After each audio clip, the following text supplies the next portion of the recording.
State. Today's key Conservative campaign pledge comes from the Women and Equalities Minister that her party will change the Equality Act to clarify that sex means biological sex, and so that gender recognition will become a matter reserved for UK-wide policy at Westminster, so that it will be impossible to have another bill such as the one put forward by the Scottish Government at Holyrood. Kemi Badenoch writes in The Times today that the change a future Conservative government will make will mean a rape crisis centre can legally provide a space for female victims without worrying about being sued for not admitting biological men. She is also Secretary of State for Business and Trade and the Conservative candidate for Saffron Walden, and joins us from our Westminster studio. Good morning, Ms Badenoch. Good morning. I should correct you, I'm not the Conservative candidate for Saffron Walden. I'm the Conservative candidate for North West Essex. North West Essex. Thank you very much for that correction, which is noted. Now, the emphasis on biological men that you're putting forward today, does that mean that the only relevant paperwork is an original birth certificate?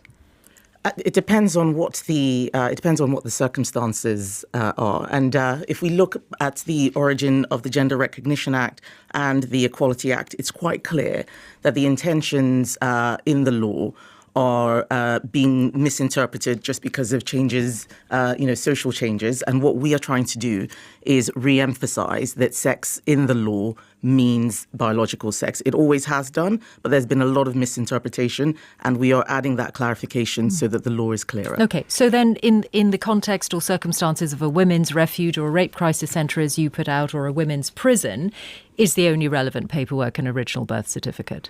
Well, an original birth certificate is where your biological sex is recorded. Indeed. For the vast majority of people, this is not going to be an issue. The change is impacting those people who have not been clear on what it means for someone to be transgender. Is the holding of a gender recognition certificate what it means?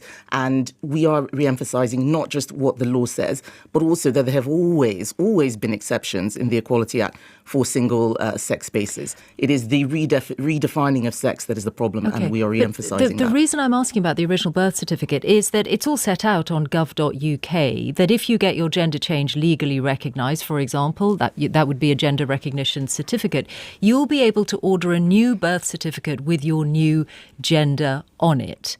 All full birth certificates that are issued after the correction will include a note in the margin. That's why I'm wondering, what would be the paperwork that would ensure that a biological man wasn't in a space like a rape crisis centre? Well, in the vast majority of cases, no one is even asking for any paperwork. People are not presenting as something different from what their that would be required biology. With the change you would make? The point I'm making, Michelle, is that quite often this is not a paperwork issue.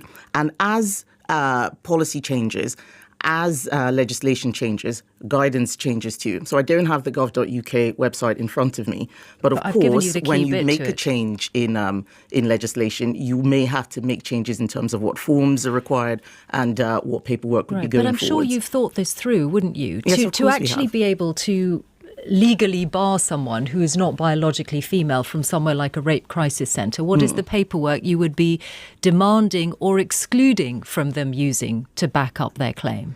Well, I'm sorry, but the implication that you're making is that no one should be able to do anything at all without paperwork. You can ask people, of course, you would expect people to be honest. But if you're protecting a rape crisis centre from being sued, as you're setting out, what's the paperwork that they would be able to demand or reject in order to be confident that they're within the law? So if someone brings forward, if a trans woman brings forward an amended birth certificate that says that their legal sex is female, where does that leave them? Can they or can't they, under your plans, access that rape crisis centre? Well, as we're saying, legal sex is what we are trying to emphasise, not the same as biological sex. That's what the court cases are changing. The paperwork that explains what your legal sex is your birth certificate.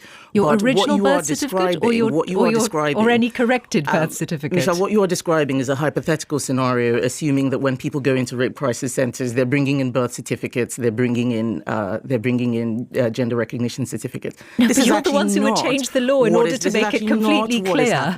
What is happening at the moment is that people come to these centres and they are visibly of a different sex. You don't always need your birth certificate when you're going to the toilet and so on and so forth. So the point I'm making is about the everyday scenarios people will be experiencing. Of course, there may be the 1 in a million example that you're giving, where somebody's coming and saying, "Here's my birth certificate." A female prison is not a female prison is not a 1 in a million example, is it? Yes, exactly. Okay. A female prison is different from a rape crisis so centre. let's take that example then. For different scenarios. Okay, so for a female prison, would the only relevant paperwork be an original birth certificate? If someone changes their birth certificate and puts down their legal sex as female, which is possible today, would that not be relevant for access to a female prison? The fact of the matter is the prison authorities will know. They will know, and they will put people where they go. What if someone's had gender reassignment surgery and has had a penis removed? And they will put them in there on the basis of their biological sex.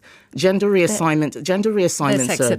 Their sex at birth. Is that what you're being very clear? That only sex at birth will be relevant under a future Conservative government? That is what biological sex means. Is it the policy you're putting forward? That's what I want to make clear. Is it only original at birth biological sex that will be relevant? That is what biological sex means, Michelle. Why are you not saying that that's the policy change? You're suggesting. I did. Okay, that was the first thing that I announced. Right. So let's be completely clear then. That we're emphasising that sex means biological sex. That is recorded on your birth certificate. But what you are doing is trying to create scenarios about people bringing in birth certificates and so on. The fact of the matter is that there are a lot of problems right now. We have rapists being put in women's prisons on the basis that they are self-identifying. We are clarifying the law so that public authorities and many of those people, for instance, in rape crisis centres, which are not publicly run, quite a lot of them are informal. People don't know what to do. They're afraid talking about a legal basis, and I don't think it's unreasonable for me to ask you what is the paperwork that would reflect that legal basis. I've answered the question. You just keep repeating it in a different way. What is the key bit of paperwork? Because there are different kinds of paperwork people could have, and the key bits are an original birth certificate, any amended birth certificate, or a gender recognition certificate. Which of these three would be the key bit required under your plans? Michelle, I really appreciate that you are trying to get into very technical scenarios. I have said that your birth certificate is the one that records your biological sex. I've said that repeatedly on this call. This is not a paperwork issue. This is a practical issue. We have scenarios like the woman I wrote about in my article who was raped in a women's toilet.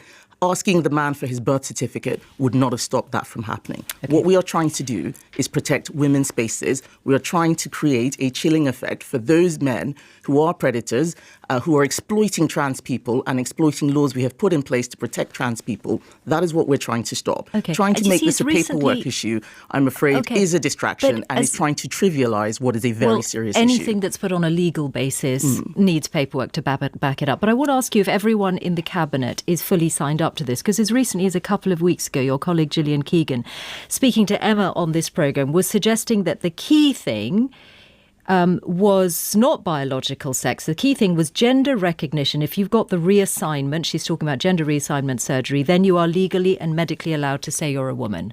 Well, she was stating what the court judgment in the Haldane case had said. We are now saying that we are clarifying the law in a manifesto. This is work that I've been carrying out within the Equalities Department. The Education Secretary has not been working on that. And that is a new policy that we're bringing in to create that Therefore, if you've had gender reassignment surgery, are you allowed to attend a rape crisis centre? That will depend on the service provider. So we are not legislating. That won't change then. Excuse me, Michelle. I want to make sure that I'm not being misrepresented. We are creating the space for people to choose what it is they want to do. If a rape crisis centre decides that it wants to allow a trans woman with a gender recognition certificate, they will be able to do so.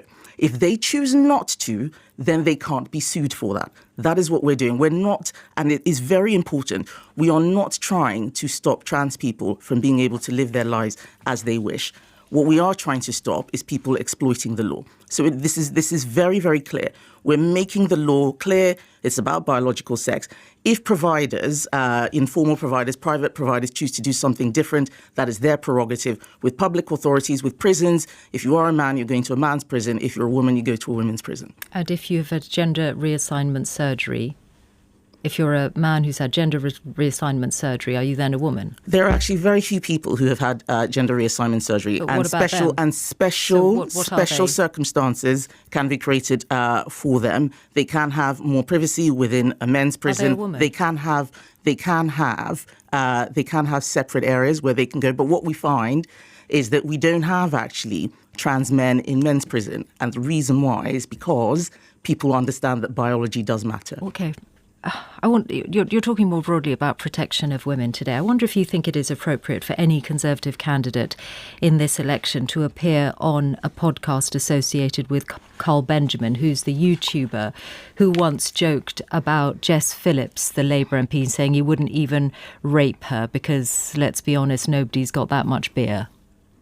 I don't think that those comments are appropriate, but it's not for me to say who can or who cannot appear on a podcast that I've never heard of. You never heard of this with Jess Phillips? Okay, I don't know. Well, I think I've spelt out exactly what was involved. Carl Benjamin is the person involved. He has a platform, and Liz Truss, your former Prime Minister and current Conservative candidate, has appeared on the podcast associated with him. Do you think that's in line with the protection of women? BBC who have said inappropriate things. It is not for me to start legislating or declaring who should or who should not go on a podcast. I have said that those comments are inappropriate. That is what matters. But we do not yet live in a society where we're going to ban people from going to speak on media shows. Is it appropriate for a Conservative candidate? That was my question. In line with your pledge on the protection of women. As I said, Michelle, this has nothing to do with the protection of women. This has to do with freedom of speech and people saying things that we may believe are appropriate or inappropriate. I've said I don't think those comments are inappropriate,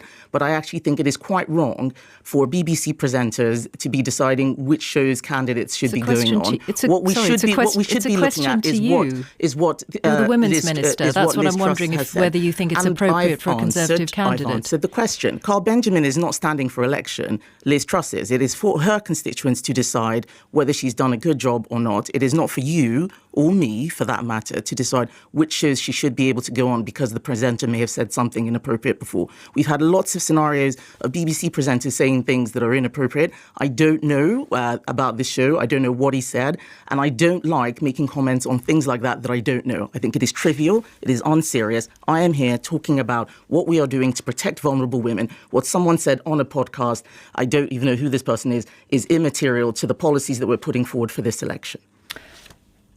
Kemi Badenoch, thank you very much. Thank you, Michelle.